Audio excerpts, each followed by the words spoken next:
Am I the a-hole stories? Am I the a-hole for telling my sister she doesn't get to ask me to hate my dad for her? So, my parents divorced when I was 3. My mom was cheating on my dad, and my sister, who was 18 months younger, turned out not to be his. My dad knew she was cheating and he left her just after my sister was born, which is when he found out. He had to fight for a DNA test, and then he had to fight to not be her father. We both know about it. Our mom was never shy about saying it. My sister has always been jealous that I have a dad and she doesn't, and I always understood. But around 5 years ago, she started saying I should hate my dad because he abandoned her and didn't step up when she had no other family but our mom and me, and he left her out when all she wanted was to feel included. I told her my dad was an amazing dad to me, and I could never hate him. Ever since, we have had a pretty horrible relationship, that is volatile enough that I moved mostly with my dad. So, I only see her and my mom occasionally now, but she is still pissed and wants me to cut out my dad for not wanting her. Since I turned 18 in November, I haven't seen them at all, and she has started saying I'm siding with an abusive piece of crap, a horrible person and father, who would leave a child worse off because the chick he was with banged another guy to make the baby. She said as my dad, he should have loved her through me, and that I owe it to her to stand up for that. I told her again that I won't hate my dad for her when he has been a good dad to me. She called me names. I told her to learn how to accept things, and go after mom for her bio father if she wants to find out, and maybe blame her, since she's the one who cheated and created the whole mess. Am I the a-hole? I feel bad because I know this has hurt my sister her whole life. Now for the top comments. Not the a-hole, why doesn't she hate your mom? At the end of the day, it was not your dad who created this whole situation. She doesn't hate her mom because her mom is the only one she has. OP, you're not the a-hole, but be gentle with your sister, and advocate for her with your mom to get therapy. Not the a-hole. Your sister has a mom problem, not a dad or sister problem. The problem is, she's only got the mom, so she's putting her on a pedestal because of her needs in all likelihood. Sets you up for a miserable future too, sadly. Sister needs counseling. Not the a-hole. You're right, your sister needs to be mad at your mother. Your father was well within his rights to not want to raise another man's baby. It sucks that your mother has warped your sister's thinking to such a degree, but why should you hate a man that been nothing but good to you? Your sister needs professional help to move past this. It's an unhealthy obsession she has. Imagine being so jealous of someone, that if you can't have it, they can't have it either. This is sick, and mom is 100% to blame. Not the a-hole. Now for the next story. Am I the a-hole for telling my parents they only have one daughter and she is 6 feet in the ground? This all started when I was 12 years old and my younger sister was 10. Let's call her Abby. Well, Abby started to get sick and no one in the family knew what was going on. I started to be dropped off at my grandparents' as they went to different doctors. I'm not going to go into her illness, but when the doctors figured it out, it was bad. So, a lot of time was devoted to my sister. When I was 14 it got worse, and I started to be left at my grandparents' for longer amounts of time. It started with just staying the weekend, and then maybe the whole week. I would bring it up, and they told me that they have to focus on Abby. Soon I was staying there for months. By the time I was 16, I was basically living there full time. I would maybe see them every other month. If I texted them about the whole thing, the same response was always sent: we need to focus on Abby right now. I'm 19 now and Abby has passed away from her illness. Her funeral was 2 weeks ago, and I attended through FaceTime. I got a call today from my parents, and they wanted to meet up and be a family again. I told them that they abandoned one child for another. I am not their child anymore. That they only have one daughter, and she is 6 feet under the ground now. I soon hung up. I've been getting texts calling me an ass, and that I should understand that they needed to focus on Abby and to suck it up basically. So am I the a-hole? Not the a-hole. Was it harsh? Yes. Was it deserved? Also, yes. While I can sympathize with dealing with a terminally ill child, they still had another child that needed their love and attention too.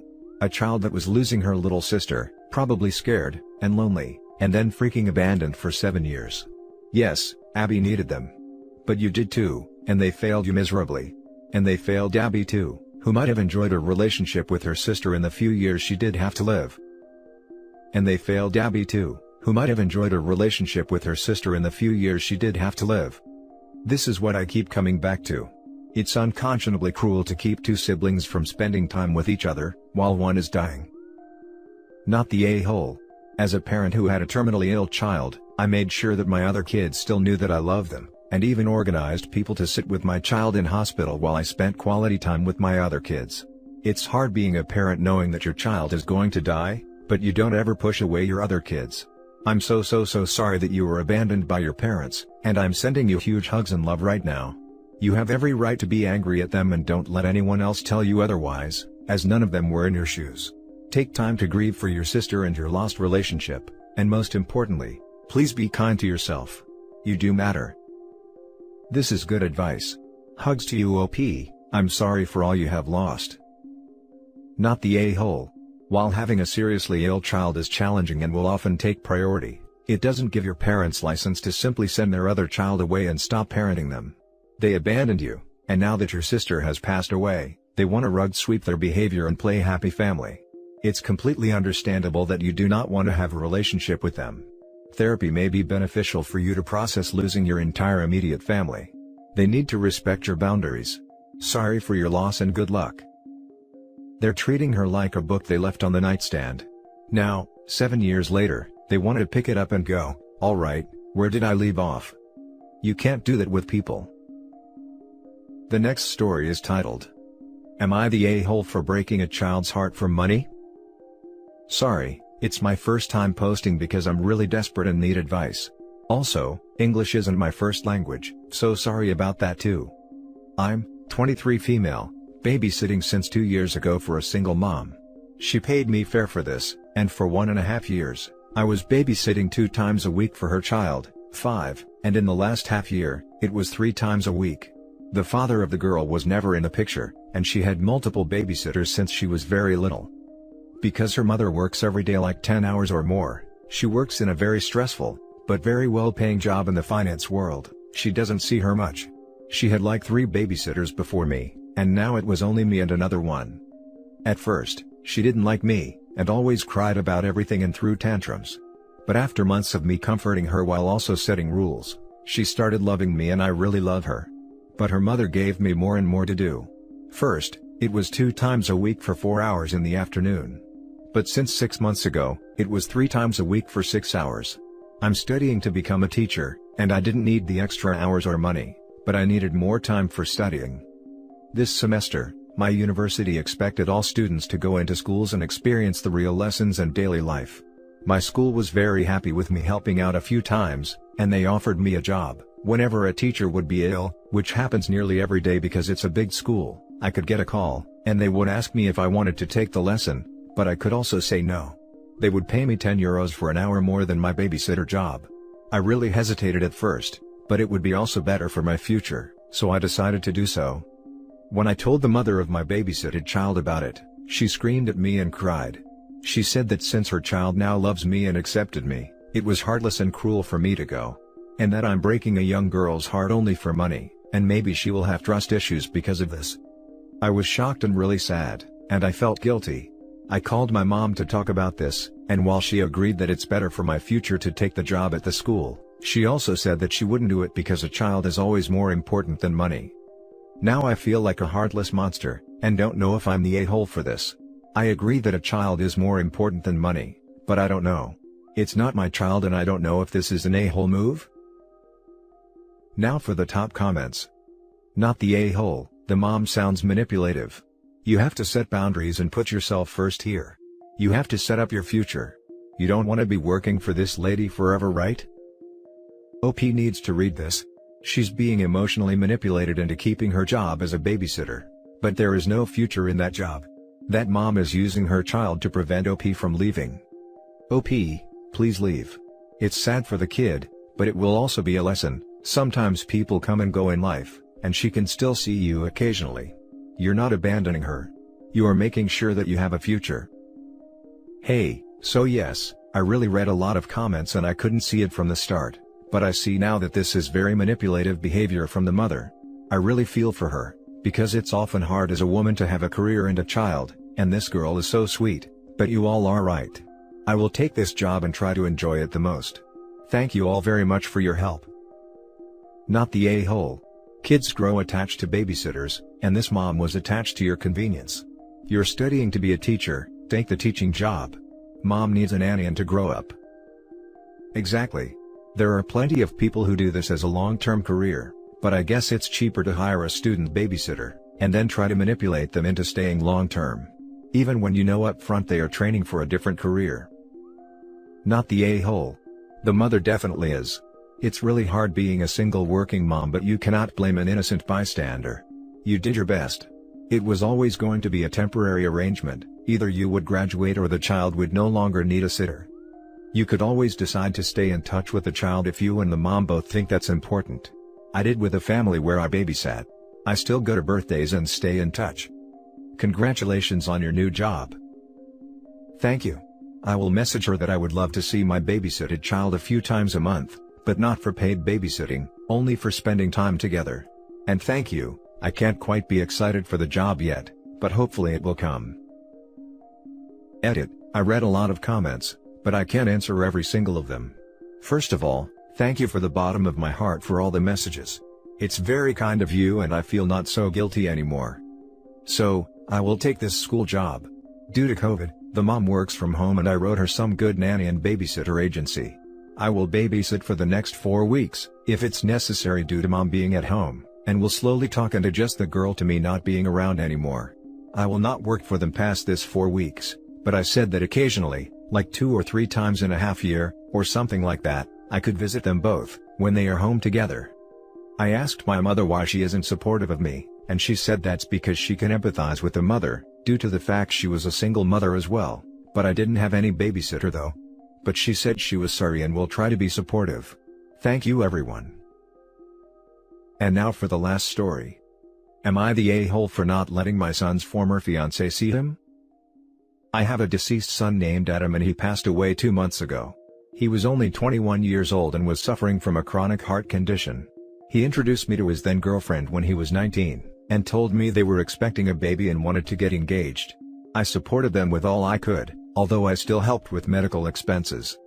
He was working a job/studying/paying bills. He was exhausted but excited to be a dad, and he loved his son more than himself. 3 months after his son was born, Adam's condition got worse. He spent time in and out the hospital. He was in a wheelchair and was too weak to walk, but was aware of what was happening. His fiancée moved back with her parents. After my son requested to see his baby, she declined and didn't allow it. She didn't even visit, just called. I talked to her, and told her Adam was at my home and she should come see him and bring their baby with her. She came, but only to give back the ring, saying this was too much for her and will not live like that. She said she wanted to move on and provide for her son. My son was devastated. Next thing we knew, she flew out of country before we could even consult a lawyer. We knew nothing about where she was and all means of communication were cut. It was hard watching my son sad and missing his son. All he had of his baby were pictures. He was devastated. He was melting like a candle in front of me and I stood there helpless.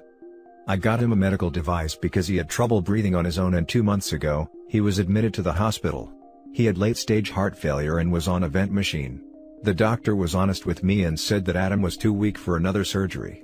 I was devastated that I let the family know what was happening, including Adam's friends. Turned out, one of his friends was in contact with Adam's former fiancée on social media, and told her. Next thing I knew she was standing in front of me wanting to see Adam. I was surprised to see her. I politely told her to leave, but she insisted, and she brought mutual friends to try to convince me, but I refused. I got mad. I had to get the security officer involved, and she ended up being told to leave right then. She started yelling at me and told me I had no right. Called me cruel and other names I can't say here. Adam's friends sided with her and were yelling at me too. I felt too much pressure. Adam passed away later that day at 6 p.m. I couldn't take it. I found myself dealing with her and their friends yelling at me again. My brother thought what I did was wrong. The funeral wasn't quiet nor peaceful, as I had to argue with everyone pointing out what I did was cruel. I was carrying my grief along with this. She again stopped me from seeing my grandbaby, as a way to spite me for what I did. I know there has to be something I can do. This is my grandbaby. Now for the top comments. Not the a-hole, she left him when he needed her the most. She had no right to be there, she wasn't his fiancée anymore. You don't leave someone who you love in hard times. She was cruel for leaving him and not letting him see his son, not you. I'm sorry for your loss. OP, stay strong. Sounds like the baby mama has a heart condition too. It's called not having one. Not the a-hole. She knowingly got into a relationship with someone suffering from a heart condition, a condition which, might I add, you paid the medical bills for, and then abandoned the guy when it got too real, even keeping him away from his son. For all you knew, you were being protective of him, even if your actions were probably also rooted in some spite. I'm very sorry for your loss. I can forgive, deciding that it's more than she can deal with, even if she initially thought she could handle it. Running off with his child and going no contact is a complete a-hole move though. Info. She abandoned him, took their child, and now wants to pretend she cares. However, I do have a question. Did you ask Adam what he wanted? Do you think Adam would want to see her or would find it too distressing at the time? I do think that the person being cruel is the one sending flying monkeys to crap on you when you were the one taking care of him. All he ever talked about was his son. From what I understand, she came without him, so she had no intentions of letting us see the baby. Adam was already unconscious when she came. It was sudden and I didn't expect her to come back. And that's it for this video, guys. If you have thoughts to share, leave a comment below. Don't forget to hit like and subscribe if you like this content. I'll catch you in the next one. Good day everyone.